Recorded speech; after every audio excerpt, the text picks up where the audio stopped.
Thanks for having me. I'm Frederick Zimmermann from the Catharina Hospital in Eindhoven. Previous studies showed better outcomes after CABG versus PCI in patients with treat vessel disease. But in those previous trials, PCI was performed based on the angio, and either bare metal stents or first generation drug-eluting stents were used. And we now know that FFR-guided PCI outperforms angio-guided PCI, and that second generation drug-eluting stents outperform either bare metal stents or first generation drug-eluting stents. So for that reason, FAME3 was designed comparing FFR-guided PCI with second generation drug-eluting stents versus CABG in patients with treat vessel disease, not including the left main.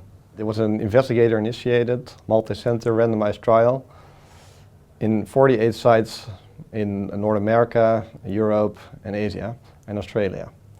Patients were randomized to either FFR-guided PCI or CABG in a 1-to-1 fashion, and our primary endpoint was the composite of death, MI, stroke, and repeat revascularization at 1 year. That was published in the New England Journal of Medicine in 2022. Now here we present the pre-specified key secondary endpoint that we pre-specified from the start, looking at the composite of death, MI, stroke at 3 years. The key findings were that there was no significant difference in the pre-specified composite endpoint of death, MI, and stroke at 3 years, with a p-value of 0.07. If you look at individual endpoints, death was identical in both groups, as well as stroke, and there was a somewhat lower rate of MI and repeat revascularization after CABG. The use of intravascular imaging was somewhat low in this trial, only 12%, and of course longer follow-up is needed to compare outcomes over the long term.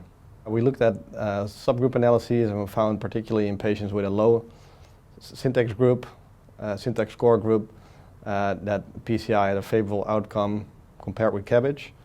In patients with a more high syntax score, CABG outperformed PCI. We're following those patients up to 5 years. We're looking at more subgroup analyses are coming out in the following months, as well as a quality of life analysis and also the economic evaluation.